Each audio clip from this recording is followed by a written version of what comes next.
오늘은 솔로몬의 명재판, 솔로몬의 명재판이라는 제목으로 말씀을 상고합니다. 바로 앞에서는 이제 솔로몬이 나라를 잘 통치하고 싶어서 하나님 앞에 일천번제를 드리고 시작을 합니다. 하나님도 보시기에 너무 좋아서 소원을 들어주겠다고 하셨을 때 솔로몬이 부귀영화를 구하지 않고 장수를 구하지 않고 오히려 하나님이 주신 이 큰 백성을 제가 너무 부족해서 다스리기가 힘드니 하나님이 분별을 잘할 수 있는 지혜를 주십시오, 이렇게 구했고, 하나님께서 응답하신 그 실예를 이제 오늘 보여주는데 그야말로 명재판이죠. 그래서 그 솔로몬의 지혜가 그 나라를 한 손에 쥐어잡게 되고, 또 솔로몬의 지혜가 전무후무하다고 성경에 말씀했는데, 그래서 성경에 이런 전도서도 솔로몬이 쓰고, 또 이런 잠언 일부도 그런 솔로몬의 얘기가 있고, 이렇게 솔로몬의 지혜는 천하가 다 인정하는 그런 지혜입니다. 오늘날 같으면 이런 재판이 일어나면 간단해요. DNA만 검사하면 하루아침에 나와요. 근데 그 시대는 그런 과학이 발달이 안 된 시대여서 참으로 다른 증인들도 없고 두 사람 간에만 있었던 그런 문제를 이게 해결해 준다는 것이 얼마나 힘든지 몰라요. 지금도 그런 사건이 많잖아요. 증인은 없고 뭐 심증은 좀 가는데 그렇게 서로 주장이 완전히 180도로 다르면 해결하기가 힘들어요. 그래서 온갖 방법을 다 동원해도 그냥 미제 사건으로 남아버리는 것이 얼마나 많은지 몰라요. 명확한 그 증거가 나오지 않고 증인이 없으면 곤란해요. 그런데 솔로몬은 이것을 그냥 단번에 해결을 해버렸다는 거예요. 그렇기 때문에 우리가 지식과 지혜가 뭐가 다른가를 알 수가 있어요. 이 세상이 지식은 넘쳐요. 뭐 지금도 우리가 뭐 알고 싶은 거 있으면 인터넷만 딱 들어가면 금방 다 알아요. 그래서 부지런하기만 하면 뭐 얼마든지 만물 박사가 될 수 있어요. 인터넷만 들어가면 모르는 게 없어요. 다 대답이 다 나와요. 게을러서 못하는 거지. 그런데도 안 되는 게 있다. 그게 뭐냐? 이 세상은 겉만 아는 지식이에요. 겉만 아는 지식. 안 보이는 거, 숨어 있는 거는 여전히 몰라요. 그거를 알게 하시는 분이 하나님이라는 거예요. 그걸 지혜라고 그러는 거예요. 솔로몬은 겉을 본 게 아니고 그들의 속을 보고 증명을 시켜낸 거예요. 그래서 이 사건의 전개가 앞에 22절까지 나오는데, 두 여자가 창기래요. 이렇게 창기는 뭐냐면 창녀를 말해요. 몸 파는 사람. 근데 어떻게 두 여자가 다 임신을 해서 같은 집에서 3일 사이에 출산을 한 거예요. 근데 한 여자가 미련해가지고 밤에 잠자다가 아기를 이렇게 깔아서 죽였어요. 그래 놓고는 또 아주 이런 약삭빠른 꾀는 있어가지고 아기를 바꿔치기 해놨다고. 진짜 엄마가 이튿날 아침에 보니까 자기 아기가 아니라는 거 알거든. 그래서 서로 살아있는 아기 보고 자기 거라고 우기니까 결국 진짜 엄마가 소송을 걸었다고 말이에요. 억울해서. 이 문제 앞에 이제 솔로몬의 해결이 이렇게 됐어요. 첫째, 23절부터 27절까지 보면 모성애의 심리를 이용했다 하는 거예요.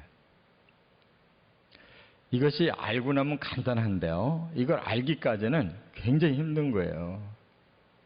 우리가 재판관이라고 그럴 때 두 여자가 이렇게 싸우고 아무 증거도 없고 증인도 없고 그냥 둘이서 그렇게 180도로 이렇게 다른 주장을 하면 도대체 누구 말을 들어야 돼요?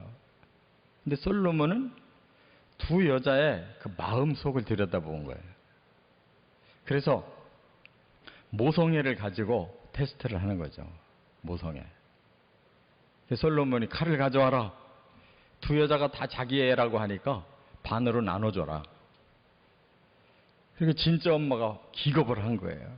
여기 보니까 마음이 불타는 것 같았대. 진짜 엄마는 자기 애를 죽인다는 것은 이건 너무너무 이건 큰 문제잖아요. 차라리 저 여자한테 줘서 키우라고. 그러니까 가짜 엄마는 그러자고. 나눠달라고. 알고 나면 너무 간단한 거잖아요. 사람의 마음 속을 들여다볼 줄 아는 사람은 간단한 거예요. 근데 이 마음 속을 모르잖아요. 사람의 마음을 몰라요. 솔로몬은 그걸 헤아릴 줄 아는 능력이 있는 거예요.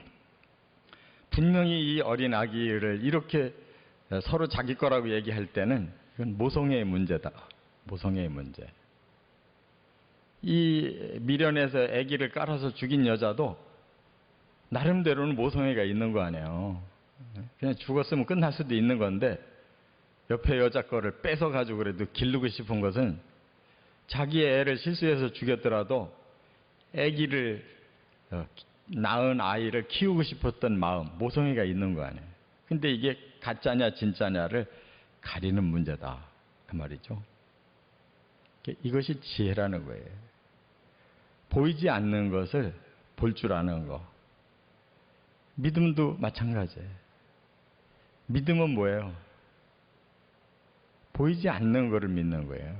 보이는 거 믿는 거는 그건 믿음이 아니에요. 보이지 않지만 그것이 사실일 때 그것을 믿음의 눈으로 당겨서 볼 줄 아는 게 그 믿음이에요. 그래서 천국이 보이는 거고 그래서 하나님이 보이는 거예요. 그 하나님이 주실 수 있는 게 바로 이런 힘이에요. 보이지 않는 것을 보게 하시고 알게 하시는, 이걸 지혜라고 그래요. 그래서 단번에 진짜 엄마와 가짜 엄마가 가려지니까 진짜 엄마에게 줘라. 그래서 간단히 해결됐잖아요. 이게 결과를 알면 쉬운 거고 아무것도 아닌데 그 결과를 알아내기까지의 이 과정은 이것은 보통 마음으로는 모르는 거예요. 두 번째, 28절 상반절에 보면 뭐를 여기서 또 강조하려고 했느냐. 이스라엘을 통치하는 힘이 되었다 하는 거예요. 지금 이 한 사건을 명재판해 준 것이 목적이 아니라는 거예요. 바로 하나님이 주신 그 지혜를 통해서 솔로몬이 원했던 것은 이 많은 백성을 하나님의 뜻대로 다스려야 되겠는데 자기가 그 능력이 부족하니까 하나님이 지혜를 주셔서 하나님 지혜로 깨달은 대로 나라를 다스리면 하나님 뜻대로 이 백성을 다스릴 수 있지 않겠냐. 그래서 달라고 한 거잖아요. 그러니까 여기 28절 상반절에 뭐라고 했냐면 온 이스라엘이 왕이 심리하여 판결함을 듣고 왕을 두려워하였으니, 바로 응답이 된 거예요. 바르게 구했고 하나님이 그걸 주시니까 바르게 이렇게 결과물이 나왔어요. 그래서 온 이스라엘이 왕을 두려워했다. 이건 무서워했다는 뜻이 아니고 왕을 공경했다는 거죠. 아, 정말 대단한 분이다. 우리가 존경하고 따라야 될 분이다. 라고 깨달았다는 거예요.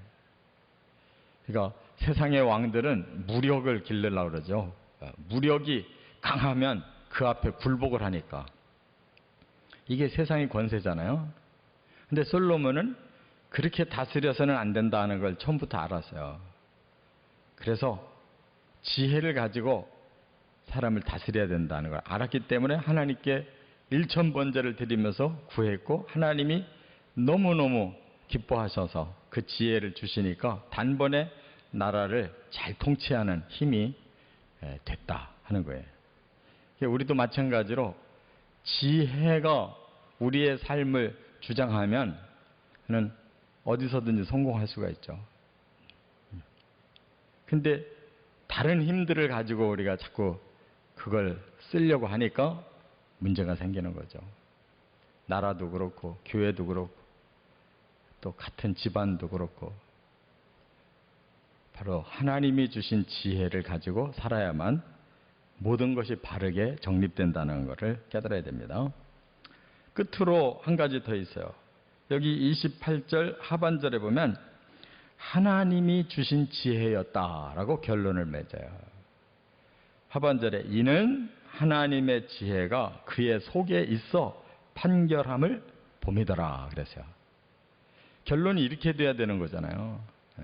솔로몬이 자기가 지혜를 활용해서 문제를 해결하고 나라를 통치한다고 해서 솔로몬 거 아니에요. 하나님 빌려주신 거지. 주체가 항상 하나님이 돼야 되는 거예요. 이렇게 솔로몬은 시작이 참 훌륭했어요. 나중에 잘못돼서 그렇지. 11장에 가보면 그가 여호와를 멀리하고 변질돼가지고 결국 나라를 두 쪽 만들고 끝나잖아요. 그러니까 하나님이 지혜를 줬어도 그거를 하나님을 위해 쓰고 자기가 주인이 아니라는 걸 알고 끝까지 겸손하게 가면 되는데 중간에 변질되면 이거 내 거다. 다 내 힘으로 하는 거다. 이러기 시작하면 하나님 버리게 되고 하나님 거를 자기가 도둑질해가지고는 세상에서 자기를 드러내는데 활용하다 보면 하나님이 더 이상 안 주시잖아요. 하나님이 버리시잖아요. 그래서 끝이 중요한 거예요. 그래서 우리는 지혜가 부족하다는 것을 깨달을 때 그 지혜의 주인이신 하나님께 구하라고 그랬어요. 야고보서 1장 5절에 누구든지 지혜가 부족하거든 후히 주시고 꾸짖지 아니하시는 하나님께 구하라. 그리하면 주시리라 그랬어요. 그러니까 이 땅에서 사는 동안 우리는 하나님 지혜를 빌려서 하나님이 원하시는 뜻대로 잘 활용하고 항상 이건 하나님이 주셨다. 하나님께 최종 영광만 돌리면 돼요. 자기가 뭘 좀 안다고 그걸 마치 자기 것처럼 자꾸 자랑하고 그래서 하나님의 영광을 뺏으면 그거보다 무서운 범죄가 없어요. 그래서 사람들이 다 넘어지고 망하는 거예요.